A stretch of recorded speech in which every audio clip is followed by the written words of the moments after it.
জামাত ইসলামের মানুষগুলোকে হত্যা করা হয়েছে।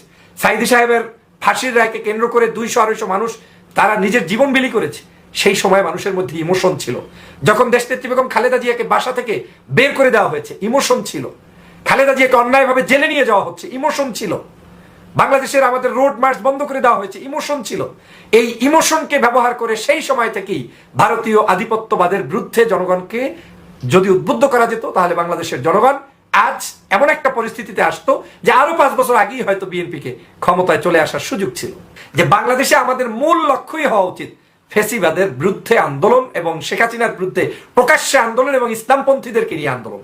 আসসালামু আলাইকুম সুপ্রদর্শক, বাংলাদেশে যারা বিবেকবান মানুষ তারা প্রত্যেকে বিশ্বাস করবে বাংলাদেশে সবথেকে জনপ্রিয় দল, যাদের ভোট ব্যাংক রয়েছে সবথেকে বেশি, সেটি হচ্ছে বাংলাদেশ জাতীয়তাবাদী দল বিএনপি। বাংলাদেশে সবথেকে বেশি ভোট থাকার পরেও তারা 15 বছর ক্ষমতার বাইরে। সুপ্রদর্শক, তাদের আন্দোলনে ভুল ত্রুটি রয়েছে। কি কি ভুল রয়েছে, কি কি কারণে বিএনপি আজ দীর্ঘ 15-16 বছর ক্ষমতায় যেতে পারেনি বা তাদের আন্দোলন সফল হচ্ছে না, এ সম্পর্কে বিস্তারিত কথা বলেছেন বিএনপি নেতা ডক্টর ফয়জুল হক। তিনি বাস্তবতা নিরিখে কিছু কথা বলেছেন, তার কথাটা আসলেই যুক্তিসঙ্গত। সুপ্রদর্শক, আমরা তার মুখ থেকেই বিস্তারিত জেনে আসবো আসলে বিএনপি সব থেকে জনপ্রিয় দল হওয়া সত্ত্বেও কি ভুলের কারণে তারা এখনো ক্ষমতায় আসতে পারেনি। ফেসিবাদ শেখ হাসিনার হাত থেকে বাংলাদেশকে রক্ষা করতে হলে ঐক্যের কোনো বিকল্প নেই। আমি শুরু থেকে আজ পর্যন্ত সবসময় ঐক্যের পক্ষে। আমি চাই বাংলাদেশের বিরোধী মতের সমগ্র শক্তিগুলোর ঐক্যবদ্ধ প্রচেষ্টার মধ্য থেকেই ফেসিবাদের পতন ঘটাতে হবে। কিন্তু এই ঐক্য প্রক্রিয়া চাওয়া মানে এই নয় যে আমি এটা চাই যে আপনি আপনার আদর্শ থেকে বিচ্যুত হয়ে আমার আদর্শকে ফলো করবেন, কিংবা আমাকে আমার আদর্শ বিলীন করে আপনার কাছে যেতে হবে। মনে রাখতে হবে, ফেসিবাদ এমনভাবে গেড়ে বসেছে যে তাদেরকে মূলোৎপাটন করতে হলে, তাদের হাত থেকে বাংলাদেশের মানুষকে রক্ষা করতে হলে সামান্যতম কোনো জায়গায়ও ঐক্যের ফাটল ঘটানো যাবে না।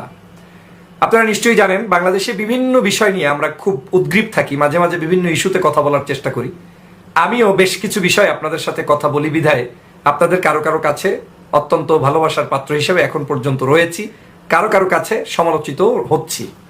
কিন্তু আমি যে কথাগুলো বলছি, আমি আমার বক্তব্যগুলো সবসময় সময়, রাজনীতি, অবস্থান এবং বাস্তবতার নিরিখে যেটা আমি নিজে বুঝছি সেটাই বলছি। কেউ শিখিয়ে দিলে সেই কথা আমি কখনো বলার চেষ্টা করি না, বা বলতে গেলে তখন আমি সেক্ষেত্রে শিখানো কথাগুলোকে আমি সম্পূর্ণভাবে অবজ্ঞা করেই কথা বলি। কারণ আমি বিশ্বাস করি আমি আমার যে চিন্তা চেতনা, সেই চেতনাটাকেই আপনাদের কাছে শেয়ার করা উচিত। দেখেন, বাংলাদেশে একটা সময় যখন জামাত ইসলামের যুদ্ধাপরাধী ট্যাগ লাগিয়ে ফাঁসি দেওয়া হয়েছিল, তখন তাদের পক্ষে যখন কণ্ঠ উঁচিয়ে কেউ কথা বলতে চায়নি, মনে করেছে এখানে কথা বলতে গেলে আমার জাত যাবে, আমি দল করছি বিএনপির, কেন আমি কথা বলবো জামাতের। সেই সময়ও কিন্তু আমি এই ডক্টর ফয়জুল সর্বাগ্রে মাঠে নেমে জামাত ইসলামের সেই যুদ্ধাপরাধী ট্যাগ লাগানো ইস্যুটাকে জাতির কাছে উপস্থাপন করে বক্তব্য দেওয়ার চেষ্টা করেছি। দিন রাত বুঝানোর চেষ্টা করেছি যে এটা সম্পূর্ণ রাজনৈতিক কিলিং। এই কিলিং মিশনটা বাস্তবায়ন করেছে শেখ হাসিনা এবং ভারতীয় সংস্থাগুলো, যারা এই দেশের ইসলামপন্থী নাগরিকদের উত্থান চায়নি, তারা এই কাজটি করেছে। একই কাজ চরমনায়ের পীর সাহেব হুজুরের ক্ষেত্রে যখন ঘটেছে, তাদের রাজনৈতিক চিন্তা চেতনা নিয়ে যখন আওয়ামী ফেসিবাদ উঠে পড়ে লেগেছে তাদেরকে স্তব্ধ করে দেওয়ার জন্য, আমি ভিন্ন আঙ্গিকের মানুষ হওয়া সত্ত্বেও, বিএনপি জামাতের মুখী একজন মানুষ পরিচিত হওয়া সত্ত্বেও আমি চরমনায়ের পীর সাহেব হুজুরের পক্ষে অবস্থান গ্রহণ করি। এমনকি সেই সময় একটি ইস্যুতে বাংলাদেশের অন্যতম আরেকটি উদীয়মান দল গণ অধিকার পরিষদের কয়েকজন ব্যক্তির বিতর্কিত বক্তব্য আমি তীব্রভাবে প্রতিবাদ করি, নিন্দা জানাই। কারণ আমার কাছে তখন মনে হয়েছে যে না, আসলে চরমনায়ের পীর সাহেব হুজুরের পক্ষে এখন দাঁড়ানো দরকার, এবং তার উপরে যে জুলুম চলছে, তার উপরে যে নির্যাতন চলছে, সেটা অবশ্যই জাতির কাছে স্পষ্ট করা দরকার। দেরিতে হলেও আমার এই কথাই সত্য হয়েছে যে না, সিদ্ধান্ত আমি যেটা নিয়েছি সেটাই সঠিক। অনেকেই চ্যালেঞ্জ নিয়েছিলেন চরমনায়ের পীর সাহেব হুজুর নির্বাচনে যাবে, আমি বলেছি না, যাবে না। আলহামদুলিল্লাহ তিনি যায়নি, বাংলাদেশের সিংহভাগ রাজনৈতিক দল এই নির্বাচনে যায়নি। এরপরে দেখেন, বাংলাদেশে যখন গণ অধিকার পরিষদের কোনো এক নেতার সাথে আমার টকশোতে কথোপকথনে তারা বলতেছিলেন যে 300 আসনে প্রার্থী দিবে, তখন আমি প্রতিবাদ করে বলেছিলাম যে এই দেশে পরিবর্তন করতে হলে জননেতা জনাব তারেক রহমানের নেতৃত্বে হতে হবে, বিএনপির নেতৃত্বে হতে হবে। গণ অধিকার পরিষদ তার একটা পার্ট হতে পারে, কিন্তু এখনই গণ অধিকার পরিষদ 300 আসনে প্রার্থী ঘোষণা মানেই হচ্ছে বাংলাদেশে আওয়ামী লীগের বক্তব্যটা আপনি উপস্থাপন করা। কারণ আওয়ামী লীগের এরকম 300 আসনের প্রার্থীর দল দরকার। যেই সমালোচনাটি আমি করেছিলাম হয়তো তাৎক্ষণিক অনেকের খারাপ লাগতে পারে, কিন্তু একটা পর্যায়ে গিয়ে তারাই কিন্তু বুঝতে সক্ষম হয়েছে যে না, আসলে এই বক্তব্যটা সঠিক নয়। বাংলাদেশের এই ফেসিবাদকে মুক্ত করতে হলে বিএনপির সাথে, জামাতের সাথে, হেফাজতের সাথে, চরমনের সাথে, সবার সাথে ঐক্যবদ্ধভাবে এগিয়ে যাওয়া দরকার। আজ কিন্তু দেরিতে হলেও সেই পদ্ধতিতেই বাংলাদেশের মানুষ হাঁটছে। আমি কিন্তু এখনই স্পষ্ট করে বলছি যে বাংলাদেশের মানুষের মুক্তি যদি করতে হয়, সকল দলের মধ্যে ঐক্য তো অবশ্যই লাগবে, পাশাপাশি 4টা দলকে প্রকাশ্যে ঐক্য লাগবে। তার মধ্যে বাংলাদেশ জাতীয়তাবাদী দল বিএনপি, জামাত ইসলামী বাংলাদেশ, চরমনার ইসলামী আন্দোলন, তারপরে হেফাজত ইসলামমুখী মামুনুল সাহেব পন্থী, এই আলেমুলামাকে নিয়ে পাশাপাশি আপনাদের আরো ছোট ছোট যেসব দল আছে সেই দলগুলো এখানে অবশ্যই সংযুক্ত হতে পারে। এ ব্যাপারে কিন্তু আমি স্পষ্ট বক্তব্য দিয়েছি। একটি বক্তব্য এরকমও দিয়েছি যে 3টি জায়গায় ক্লিয়ার করতে হবে। এক, আগামী নির্বাচনের আগেই বাংলাদেশের এই রাজনৈতিক দলগুলোকে তার আসন ভিত্তিক সমঝোতা নিশ্চিত করে ফেলতে হবে, যে 300 আসনের কে কোন আসনে নির্বাচন করবে। যেখানে দাঁড়িপাল্লা নির্বাচন করবে সেখানে, মানে দাঁড়িপাল্লা মিনিং তাদের তো আর পার্টির এখন মার্কা হয়তো থাকবে না, না থাকলেও আপনার যেখানে জামাতের প্রার্থী থাকবে সেখানে বিএনপির প্রার্থী থাকবে না, যেখানে চরমনার প্রার্থী থাকবে সেখানে জামাত বিএনপির থাকবে না, যেখানে হেফাজতের প্রার্থী থাকবে সেখানে এই 3 দলের কারোরই থাকবে না। এভাবে করে আসন বিন্যাস, পাশাপাশি 4টা দলের ভিআইপি প্রার্থীকে নির্দিষ্ট কিছু আসনে প্রার্থী করে যেখান থেকে নিশ্চিত বিজয় হবে সেই জায়গা থেকে বিজয় করে সংসদে নিয়ে আসা এবং প্রকাশ্যে ঐক্য ঘোষণা করে মঞ্চে ময়দানে সবাইকে গিয়ে কথা বলা এবং কাজ করা।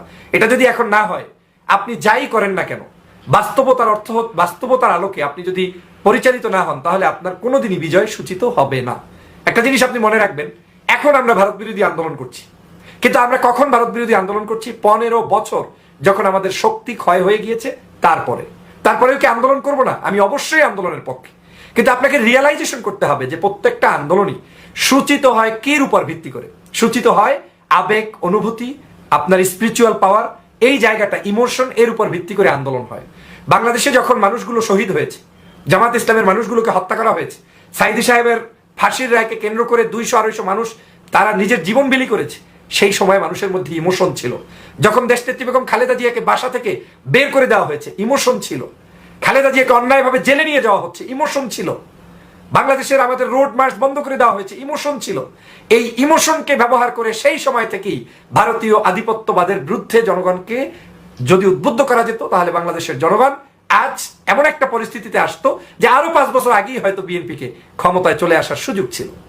কিন্তু আমরা যেই কাজটি 24 সালে শুরু করলাম, সেই কাজটি আমাদের যখন উচিত ছিল তখন আমরা করতে পারিনি। এখন অনেকের হতে পারে পাস্ট ইজ পাস্ট, হ্যাঁ, পাস্ট থেকে আমাদের শিক্ষা অর্জন করতে হবে।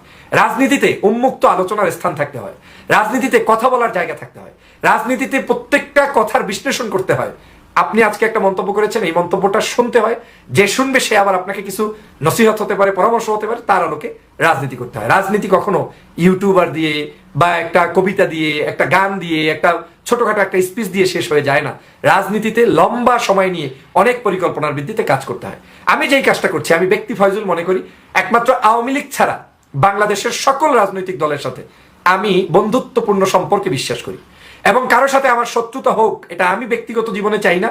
কারো প্ররোচনায় পড়েও কারো বিরুদ্ধে আমি কথা বলতে চাই না। আর সে কারণেই আদর্শিকভাবে ভিন্ন ভিন্ন দল হওয়া সত্ত্বেও প্রত্যেকটি দলের সাথে আমার সুসম্পর্ক রয়েছে। বিএনপি, জামাত ইসলাম, চরমনাই, গণ অধিকার পরিষদ সহ বাংলাদেশের আরো যত দল আপনার আছে, এদের প্রত্যেক নেতাকর্মীর সাথে ছোটখাটো অথবা মানে সামাজিক যে কোনো ভাবেই সম্পর্ক রয়েছে। আর যাদের সাথে বিন্দুমাত্র সম্পর্ক নেই, তাদেরকেও আমি মনে করি যে তারা আমার একজন ওয়েল উইশার্স। বাংলাদেশের পরিবর্তন যদি আমি করতে চাই, তাহলে আমি যদি আমার সমালোচনা করি, আমার বন্ধুর সমালোচনা করি, আমার সহকর্মীর সমালোচনা করি, আমার দেশের অন্যান্য ছোট জোটে যাদেরকে নিয়ে আসবো তাদের সমালোচনা করি, এ তো আমাকে বিশ্বাস করবে না। আপনার উপরে ট্রাস্ট অর্জন করাটা একটা রাজনৈতিক অন্যতম একটি মাধ্যম, যে আপনাকে আগে বিশ্বাস করতে হবে বাংলাদেশের রাজনৈতিক দলের নেতাকর্মীদেরকেও, মানুষদেরকেও। আমি সেই বিশ্বস্ততাটা অর্জনের জন্যই লড়াই করে যাচ্ছি, যে না, বাংলাদেশের মানুষের জীবন রক্ষার্থে, দেশ রক্ষার্থে সমগ্র দলমতের মানুষদের সাথে একটা সুসম্পর্ক রক্ষা করে আদর্শিক লড়াই চালিয়ে যেতে হবে। সাম্প্রতিক সময় আমি বেশ কিছু বক্তব্য বিভিন্ন ইশারা ইঙ্গিতে দিয়ে চলেছি। অনেকে হয়তো বুঝতে একটু সময় নিচ্ছেন, হয়তো কিছুদিন পরে বুঝবেন। যেমন বাংলাদেশের প্রেক্ষাপটে আপনি বলেন আমার কাছে যে আমি আপনার থেকে আলোচনা করছি, আমি আপনার কাছে এখন আলোচনা করছি, আলোচ্য বিষয়টা আসলে এখন কি হওয়া উচিত। বাংলাদেশের প্রেক্ষাপটে আমি বিশ্বাস করি না যে কোনো গায়ক, নায়িকা, গায়িকা, বাংলাদেশের কোনো কবি, সাহিত্যিক, এদের কোনো এই মুহূর্তে আমি সমালোচনা করে রাষ্ট্রের কোনো উন্নতি হচ্ছে। রাষ্ট্রের পরিবর্তনের জন্য ভারতীয় আধিপত্যবাদের বিরুদ্ধে লড়তে হলে যে কাজটি করতে হবে সেটা হচ্ছে বাংলাদেশের ইউনাইটেড হতে হবে আমার এই বিরোধী মতের মানুষদেরকে। সেই কাজটি যদি আমি সর্বাগ্রে করতে পারি, সেই কাজের জন্য যতগুলো বাধা রয়েছে সেটা যদি আমি রিমুভ করতে পারি, যে জামাতের সাথে আমার বসতে বাধা কি, চরমনের সাথে আমার বসতে বাধা কি, সবার সাথে আমার বসতে বাধা কি, আমার সাথে তার কি ভিত্তিতে ঐক্য হবে। এখন আপনি একটি জিনিস মনে রাখবেন, পৃথিবীতে দুইটা অপশন, আমাকে যে কোনো একজনের হাতে চলতেই হবে। এই ডান হাত বন্ধ করে বসে আছেন, আমাকে বাম হাতে যেতেই হবে। বাম হাত বন্ধ করে বসে আছেন, আমাকে ডান হাতে যেতেই হবে। আমার যখন দুই হাত বন্ধ থাকবে তখন মানুষটা মাঝখানে বসে হিমশিম খাবে, যে কোনো একদিকে সে যাবে। তো আপনার এই হাত যদি বন্ধ রাখেন তাহলে আপনার কাছে মানুষ না আসলে আরেকদিকে দৌড় দিবে, অথবা সে নিরপেক্ষভাবে চলার চেষ্টা করবে। বাংলাদেশে এখন কাউকে নিরপেক্ষ চলতে দেওয়াটাও একটা ঝুঁকিপূর্ণ কাজ। আপনাকে আওয়ামী লীগের বিপক্ষে আপনার কাছে ভিড়াতে হবে, সেটা যে কোনো মূল্যে হোক। এখন আপনার কাছেও যখন তিনি স্থান পাবে না, ভালোভাবে স্পেস পাবে না, ভাষা ভাষা ঐক্য থাকবে যে হ্যাঁ হতে পারে, দেখা যাক কি করা যায়, তাহলে আপনার অন্য লোকের জন্য সহজ হয়ে যাচ্ছে। কারণ ওই লোক তার দলে হয়তো যাবে না, কিন্তু মাঝখানে সে একা চলা শুরু করবে, আর একা চলতে গিয়ে আপনি ক্ষতিগ্রস্ত হয়ে যাবেন। আমি এটাই বুঝাতে চেয়েছি যে বাংলাদেশে আমাদের মূল লক্ষ্যই হওয়া উচিত ফেসিবাদের বিরুদ্ধে আন্দোলন এবং শেখ হাসিনার বিরুদ্ধে প্রকাশ্যে আন্দোলন এবং ইসলামপন্থীদেরকে নিয়ে আন্দোলন। কেন এই কথাগুলো বারবার বলছি আপনিই বলেন আমাকে। ভারতের বিরুদ্ধে আমরা স্লোগান এখনো যেটা আছে অবশ্যই চলমান রাখতে হবে, কিন্তু এই চলমান রাখার পরেও আমি ভালো করেই জানি যে আপনার এই বক্তব্যে, আপনার এই আলোচনায় কালকে ট্রেন বন্ধ হবে না, অথবা এখানে কোনো ধরনের চালান বন্ধ হয়ে যাবে না, ইম্পোর্ট এক্সপোর্ট বন্ধ হয়ে যাবে না, সব চলমান থাকবে। কারণ আনটিল শেখ হাসিনা, আবার সরকার পরিবর্তন হলেও এই সবকিছু বাদ হয়ে যাবে, এটা বিশ্বাস করাটা অবোকামি হবে। কারণ এটা ইন বিটুইন রিলেশনশিপ, এটা থাকবেই, বাস্তবতা আপনাকে বিশ্বাস করতেই হবে। কেউ না কেউ আপনাকে বলবে যে না কিছুই রাখবে না, না এটা কোনোদিনই করবে না, সবই থাকবে। হয়তো এখন যেটা আওয়ামী লীগ একেবারে সব বিক্রি করে ফেলেছে সেই রকম হয়তো থাকবে না, একটা স্ট্যান্ডার্ড রিলেশন সকল জায়গায় থাকবে, এবং সেটা বাংলাদেশ জাতীয়তাবাদী দল বিশ্বাস করে, আমিও বিশ্বাস করি। কিন্তু আমার জায়গাটা হচ্ছে আমাদের যে মানুষগুলো, সেই মানুষগুলোকে ঐক্যবদ্ধ করে এই ফেসিবাদের বিরুদ্ধে যদি লড়াইটা সবচাইতে বেশি করা যায়, ইমোশন যদি ডানপন্থী মানুষগুলোর হৃদয় থেকে তৈরি করে এই আধিপত্যবাদের বিরুদ্ধে তৈরি করা যায়, তাহলে সেটা লম্বা সময়ের জন্য স্থির থাকবে। আর যদি আজকে আমি একটি ভিডিও দিয়ে প্রভাবিত করে একদিন, 5 দিন, 10 দিন রাখলাম, এটা আসলে টিকবে না।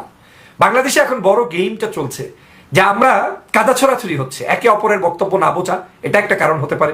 কেউ তলে তলে কারোর সাথে রিলেশন রাখা, এটাও একটা কারণ হতে পারে। অথবা বুঝ না থাকার কারণে, আমার ভুল কিংবা আরেকজনের ভুলের কারণে এরকম হতে পারে।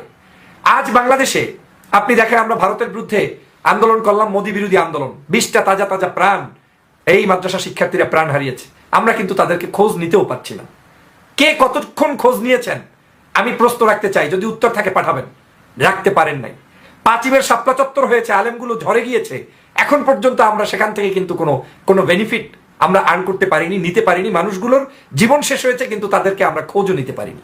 আমরা কিন্তু এভাবে করে বাংলাদেশের আগে যে 28 অক্টোবর লগি বৈঠা হয়েছে, যে আন্দোলন সংগ্রাম এখন চলছে, সেখানেও যে মানুষগুলো নিহত হয়েছে, কারো ব্যাপারে আমরা ওই অর্থে বড় কোনো অবদান কিন্তু রাখতে পারিনি। কিন্তু এই মানুষগুলোই যদি আজকে যারা যারা জীবন দিয়েছে, তাদেরকে যদি ইমোশনের ভিত্তিতে ঐক্যবদ্ধ করে তাদের পাশে দাঁড়িয়ে তাদেরকে সাথে নিয়ে, আমাকে তো স্পষ্ট বলতেই হচ্ছে ভারতের বিরুদ্ধে, তো ভারতের বিরুদ্ধে আমি যখন বলবো সেটা ভালো করে বলতে হবে। আপনার মনের মধ্যে একটু একটু অর্ধেক অর্ধেক একটু প্রকাশ করলাম না, এতটুকুতে তো বিজয় নিশ্চিত হবে না। তাহলে আপনাকে সেই আধিপত্যবাদের বিরুদ্ধে সবাইকে মিলে গর্জন করার জন্য যে ঐক্য দরকার, সেই প্রক্রিয়ায় আমাদেরকে মোটিভেট করতে হবে, মানুষকে অনুধাবন করতে হবে, মানুষকে উৎসাহ প্রদান করাতে হবে। আমি এই বক্তব্যগুলোই এখনো দিচ্ছি, এটারই পক্ষে আছি। আমার কিছু কিছু বক্তব্য হয়তো অনেকের মনে হতে পারে যে আমি কি কাউকে মিন করে কিছু করছি, না। আমার বক্তব্যের একটাই উদ্দেশ্য, ফেসিবাদের বিরুদ্ধে যারা এই কথা বলবে তারাই আমার বন্ধু। হতে পারে সে কন্টেন্ট ক্রিয়েটর, হতে পারে সে ইউটিউবার, হতে পারে সে বুদ্ধিজীবী, হতে পারে সে একজন রাজনীতিবিদ, সবাই। কিন্তু আপনাকে বুঝতে হবে যে রাজনীতিতে রাষ্ট্র পরিচালনা করতে যেই দলটি আসবে, সেই দল সবচেয়ে বড় রোল প্লে করতে হবে এখানে, এবং তার কাছেই সবাই অপেক্ষা করবে যে দেশের মানুষের মুক্তি করার জন্য কি করবে কি করবে না। অবশ্যই জনগণের সম্পৃক্ততা থাকবে, কিন্তু জনগণকে সম্পৃক্ত করতে হলে যে উদ্যোগটা নিতে হবে, সেটা নিতে হবে এই বড় দলগুলোকে। আমি বাংলাদেশে এখনো বিশ্বাস করি, এই দেশে যত আন্দোলন হোক, যত পলিসি নির্ধারণ হোক না কেন, কোনো পলিসি অ্যাপ্লিকেবল হবে না unless if you do not united together. আপনি যদি মানুষগুলোকে একত্রিত করতে না পারেন, বিশেষ করে ইসলামিক পিপলদের সাথে ঐক্যবদ্ধ প্রকাশ্যে ঘটাতে না পারেন, এবং দলিল করে প্রকাশ্যে যদি না আসতে পারেন, কোনো লাভ নেই। বাংলাদেশের সেই কথাটাই আমি বুঝাতে চাই, যেই কথার মধ্যে দিয়ে আমার মানুষের মুক্তি হবে, মানুষ শান্তিতে, বাংলাদেশের মানুষ গণতন্ত্র ফিরে পাবে।